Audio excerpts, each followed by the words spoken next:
What if you could learn like Shakespeare? I don't mean so that you can be a writer. I mean, it could be that, but what I mean is, what if you could use the same learning techniques as him to excel at any subject you want? Is there something he did that made him the greatest writer of English to walk the planet, that we could just copy? Well, it turns out there is. And keep watching, because today I'm going to show you what it is. School for Shakespeare would have been brutal. 6 a.m. starts, 12-hour days with a break for lunch, and physical punishment.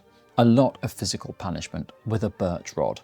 Arrive late for school and his teacher would beat him with a rod. Make a mistake in a Latin translation and his teacher would beat him with a rod. Attempt to speak English instead of Latin, even in the playground, and his teacher would beat him with a rod. It's a bit like my school. But amid all that cruelty and trauma, there was something which put schoolboy William on the path to becoming the world-famous literary genius that we know today. The curriculum. Elizabethan schools didn't teach reading, writing, arithmetic and other subjects as we're accustomed to. They taught something very different, a method derived from the ancient Greeks, a method designed to push pupils to their intellectual limit. A method you may not know, and I discovered it after reading an essay by an old writer of crime fiction. In 1948, Dorothy Sayers gave a talk in Oxford, which later became an essay called The Lost Tools of Learning. She puts forward a case for a new focus for education and is critical of the approach of the time because it produces people who can't disentangle fact from opinion and the proven from the plausible, as she puts it. And although it teaches them subjects, it fails in teaching them how to think. Dorothy Sayers, who, as well as her innovative crime fiction, was a critic and translator, says in The Lost Tools of Learning that people who went through the education system learn everything except the art of learning. And education is still largely like that, with its focus on subjects rather than teaching how to learn and think. It was surprising to find an essay on this topic by someone I really only knew as the writer of the Lord Peter Wimsey stories. But it was in this essay that she introduced me to the medieval system of education that doesn't teach subjects, but teaches thinking. And it's the exact system used to teach Shakespeare. So what is it? The trivium. The trivium is derived from methods used by the ancient Greeks.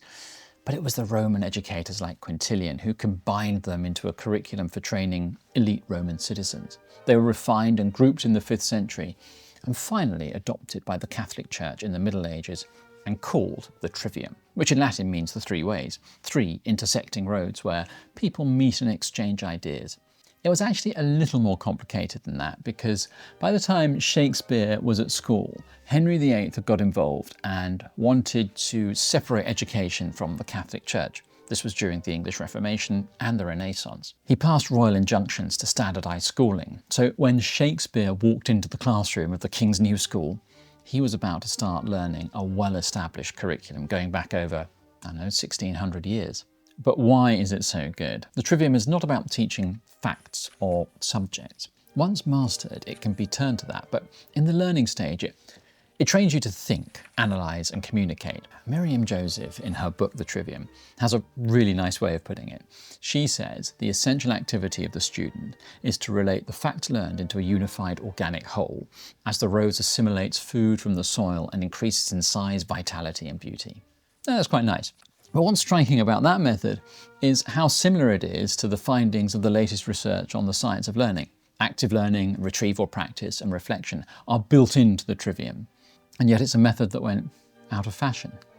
Why? If you're watching this, you're probably interested in learning and maybe also programming. Lucky for you, today's sponsor touches on both those things. Boot.dev is an online learning platform that turns learning programming into a game with engaging hands-on tutorials. As you pick up new back-end development skills in Python, C and Linux, you also earn XP levels, achievements, complete quests and fight bosses, making the learning experience more interesting and rewarding. Today I'm trying out this lesson about how to build a web scraper in Python. Just like in the other lessons on this platform, I'll be writing real code that results in a working project, like something you'd build on the job. Boot.dev also offers longer subject-based courses and capstone projects that help you round out your skills and resume. So if you want to try it out, Boot.dev's catalogue of over 3,000 handcrafted lessons is free to read and watch, but you'll need a paid membership to unlock interactive features like hands-on coding, progress tracking, and game mechanics. There are no shortcuts in learning, but Boot.dev does make the process easier by keeping you engaged while working on real-world projects.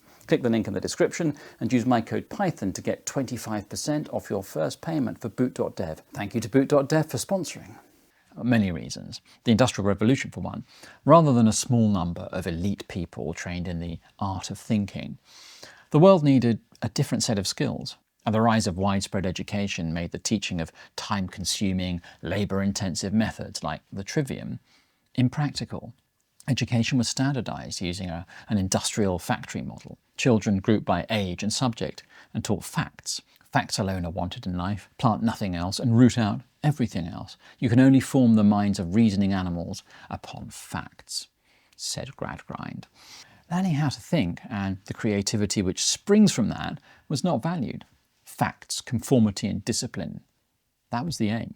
And the Victorian ethos has infiltrated education systems ever since. The late Sir Ken Robinson gave a TED talk about it over 15 years ago.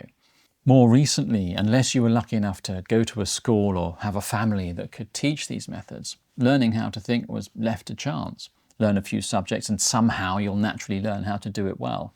Some may, but most don't. I didn't. But thinking is too vital a skill to be left to chance, and the promise of the trivium is it won't. The trivium uses its ancient methods to teach the skill of thought, to show that words on a page are more than text, they're ideas and thoughts, and our work doesn't end when we get to the bottom of the page and finish reading. It's just the start. Then we apply logic to those ideas and thoughts. Do they make sense? Does the conclusion follow from the premise? What is a premise or a syllogism? Is the argument valid? Sound? What about the writer's agenda? Are they to be trusted, or are they using rhetoric to manipulate and persuade? How can we be certain of that? And if it passes all those tests, how do we assimilate it into our own knowledge framework and then communicate it effectively to others? The trivium answers those questions, and when Shakespeare was at school, it had to be mastered before moving on to any other subjects, which in his day was the quadrivium, because once you've learnt the trivium, you can learn anything. So what exactly is the trivium? Grammar, logic, and rhetoric. And you know, Shakespeare obviously excelled at rhetoric, particularly the figures of rhetoric. His work is full of them. There's epizeuxis, where you repeat a phrase for emphasis, horror, horror, horror in Macbeth, or epanalipsis, if I've pronounced that right, where a phrase begins and ends with the same word. Blood will have blood. That's also from Macbeth. Or there's drill, baby, drill. It's not just Shakespeare who uses rhetorical devices to manipulate with words. The trivium teaches grammar so that descriptions of the world and ideas can be precisely converted into words, logic to learn reasoning, and rhetoric, which is the application of knowledge through expression and persuasion. Okay, so how do you learn it? It's not easy, especially if, like me, you don't have a classics teacher to guide you through the process. I'm still working it out, but I'll share what's been useful for me so far. So a good place to start is that essay that I mentioned, The Lost Tools of Learning by Dorothy L. Sayers, and I've put a link in the description. There are a couple of books too. The closest thing to having your own classic teacher, I think, is this, How to Read a Book. And then there's this book, The Trivium, The Liberal Arts of Logic, Grammar and Rhetoric by Sister Miriam Joseph. I can't promise you'll achieve as much as Shakespeare by following this path, but you might just achieve your potential.